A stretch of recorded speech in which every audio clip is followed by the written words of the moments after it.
Welcome students. देखिए आज next हम आगे करेंगे उसी से कंटिन्यू और एक्सरसाइज 7.2 ही।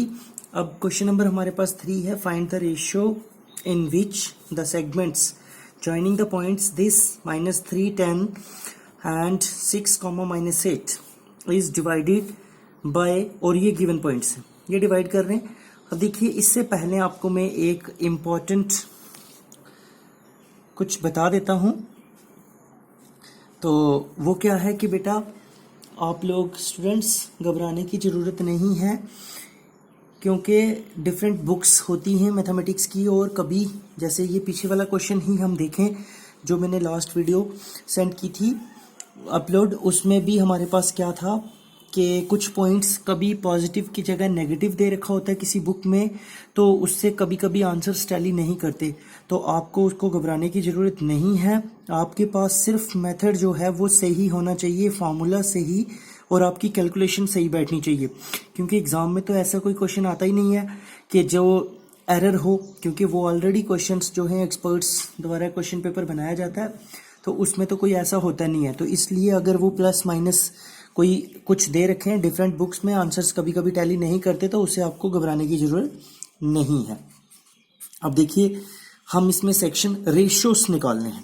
तो लेट द रेशियो बी, जब भी आपको रेशियो निकालने होंगे के रेशियो 1 ले लो, हमेशा के रेशियो 1 जब भी रेशियो निकालें। ठीक है जी। अब मैं डायग्राम नेक्स्ट पेज पे बनाता हूँ, क्योंकि मैं यहाँ बनाऊंगा फिर पेज वापस फोल्ड करना पड़ेगा मुझे। तो देखिए सपोज हम ये पॉइंट रख लेते हैं, एक रफ डायग्राम ए बी।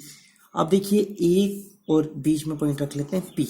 अब देखिए ए के क्वाड्रेंट्स जो हमारे पास हैं वो दे रखे हैं -3 और 10। हाँ, इसको ध्यान से देखना, कभी कभी ना यहाँ 3 दे देते हैं तो यहाँ -10 दे देते हैं, तो इस चीज़ को ध्यान रखना। और बी के कोऑर्डिनेट्स जो दे रखे हैं वो दे रखे हैं हमारे पास 6 और -8।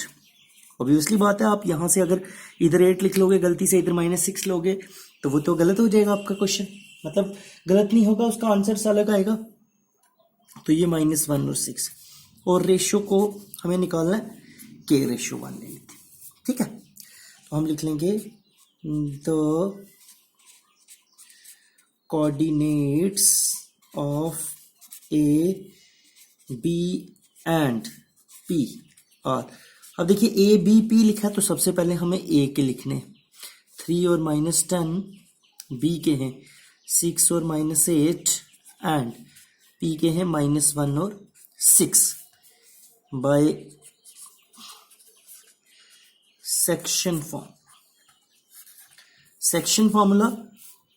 तो देखिए हेयर सेक्शन फॉर्मूला में क्या क्या चाहिए होता है, x1 है -3, ठीक है, और y1 है 10। इसी तरह से x2 है 6 और y2 है -8। इसी तरह से x जो है -1 के बराबर है और y जो है 6 के बराबर है, और m1 वो k के बराबर और m2 जो है वो 1 के। तो देयरफॉर x किसके बराबर होता है, m1 x2 plus m2 x1।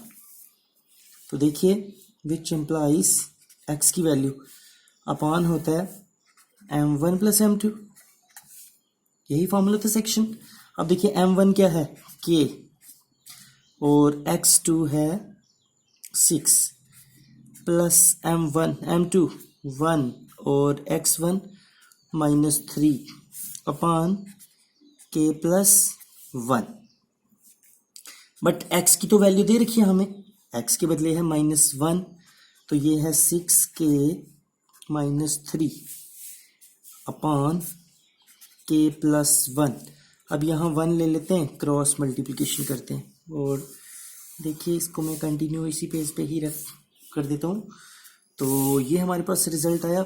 अब जब क्रॉस मल्टीप्लिकेशन करेंगे तो 6k -3 और दूसरी तरफ आ जाएगा -k -1।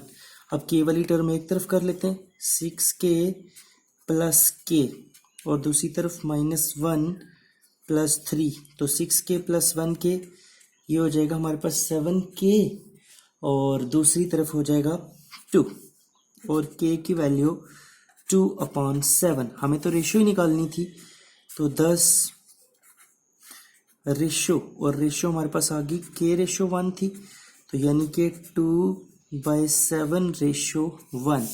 तो इसका मतलब हो गया ये 2/7। ये था हमारे पास क्वेश्चन नंबर 6।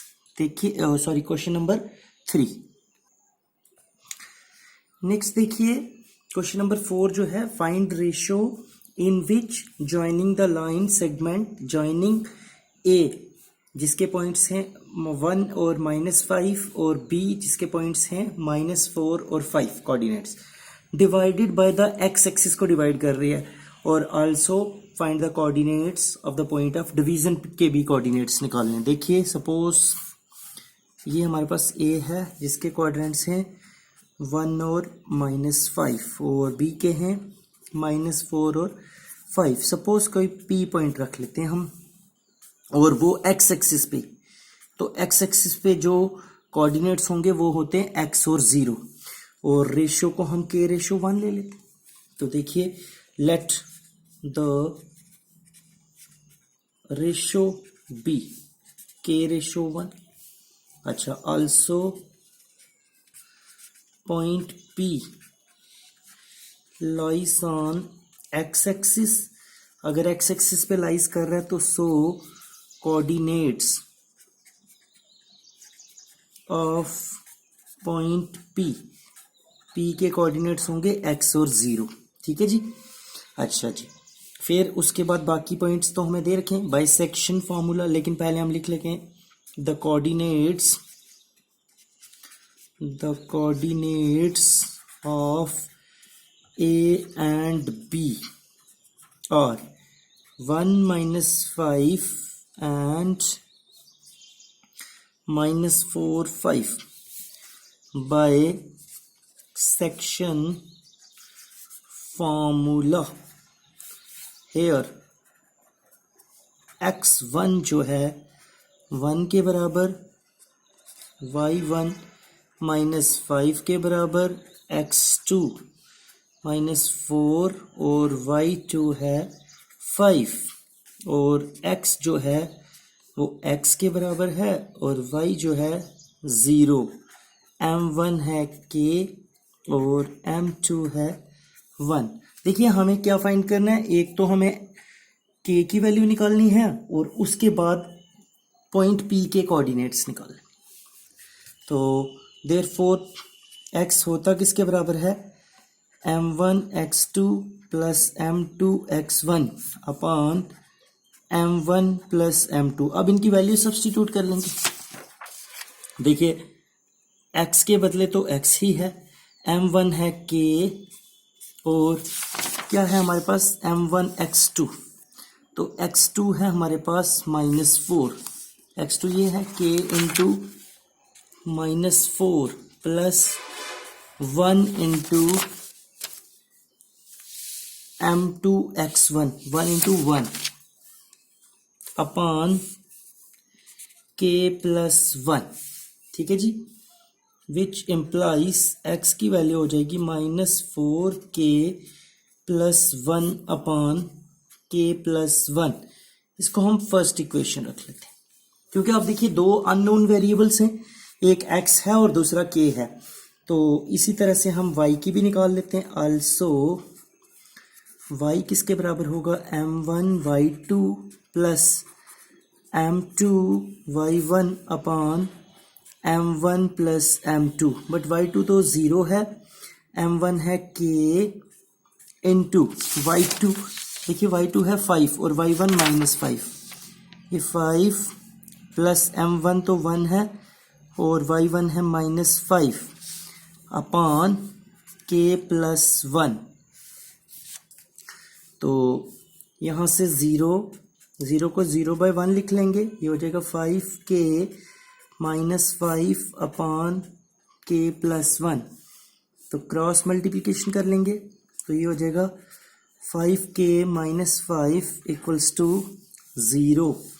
तो 5k की वैल्यू यहाँ से आ जाएगी 5 और k हो जाएगा 5/5, ये कैंसिल, k की वैल्यू 1, इसका मतलब रेशो, देयरफॉर रेशो हमारे पास आ गई k/1, तो ये 1 है 1/1, इट मीन्स रेशो हमारे पास आ गई 1/1। अब यही वैल्यू k की हम इसमें पुट करते हैं, put k equal to 1 in equation 1, we get, क्या गेट करेंगे, देयरफॉर x वो हो जाएगा -4 इंटू 1 प्लस 1/1 प्लस 1, तो x हो जाएगा -4 प्लस 1/2, x की वैल्यू आ जाएगी -3/2। इसका मतलब 10 कोऑर्डिनेट्स ऑफ पॉइंट P, और क्या कोऑर्डिनेट्स हो जाएंगे, x और 0, तो x क्या है -3/2 और 0, ठीक है जी।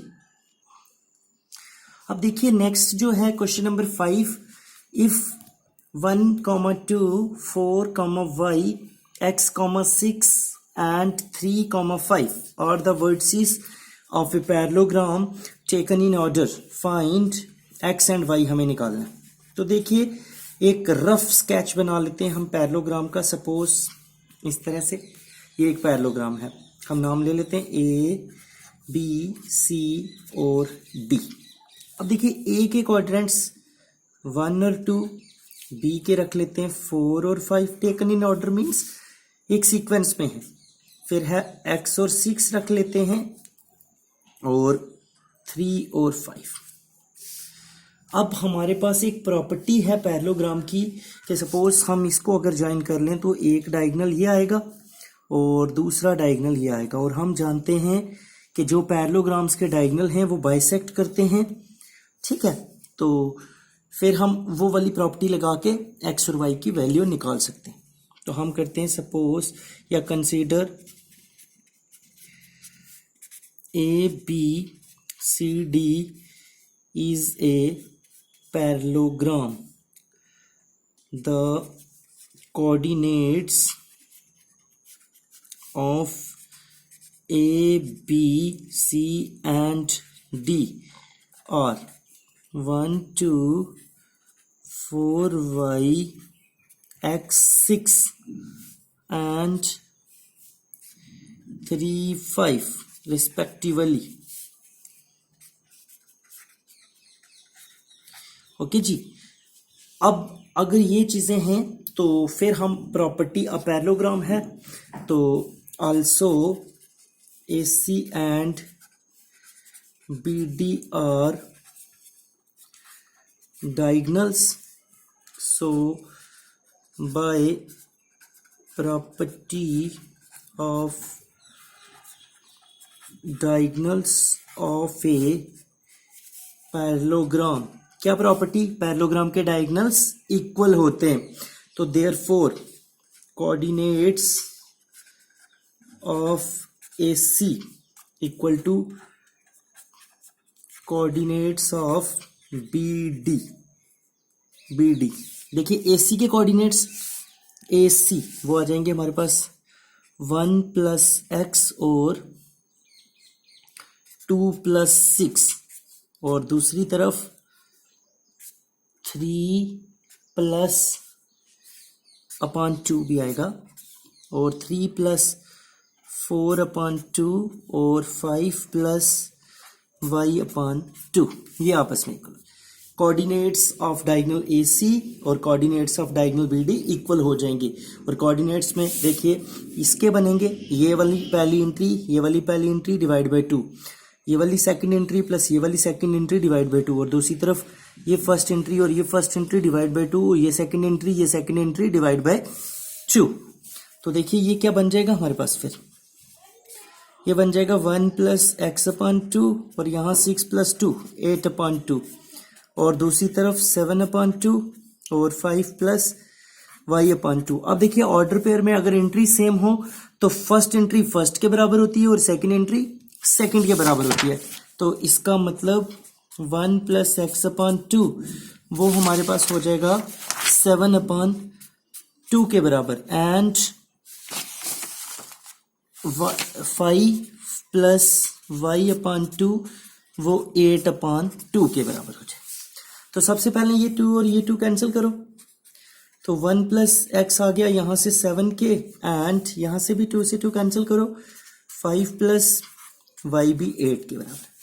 यहाँ से x की वैल्यू निकालने तो 7 - 1 x हो जाएगा 6 के बराबर, एंड यहाँ से y की वैल्यू हो जाएगी 8 - 5, तो y हो जाएगा 3 के बराबर। इसका मतलब x और y की ही तो हमें वैल्यू निकालनी थी, और x और y की जो हमारे पास वैल्यू आ गई वो आ गई 6 और 3। It means 10। ये कोऑर्डिनेट्स किसके बने? कोऑर्डिनेट्स ऑफ पॉइंट O, तो वो बन गए 6 और 3, यानी कि ये O पॉइंट था, इसके कोऑर्डिनेट्स बन गए। ठीक है जी, ये हमारे पास बन गए O कोऑर्डिनेट्स, इसके कोऑर्डिनेट्स ऑफ पॉइंट, ये हमने डायगोनल AC और कोऑर्डिनेट्स ऑफ डायगोनल BD के निकाले बाय मिड पॉइंट फार्मूला लगा के कर सकते हैं हम उसको, तो ये हमारे पास रिजल्ट आ गया।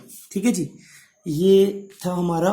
तो डियर स्टूडेंट्स, मैं आप लोगों से उम्मीद करता हूँ कि इस चीज़ को आप ध्यान से देखिए तो आपको समझ आ जाएगा, और अगर फिर भी कोई क्वेरीज कहीं रह जाती है तो आप मुझे कमेंट सेक्शन में बता सकते हैं, और अगर अच्छा लगे तो इसको लाइक कीजिए, शेयर कीजिए और मेरे चैनल को सब्सक्राइब कीजिए। ओके जी।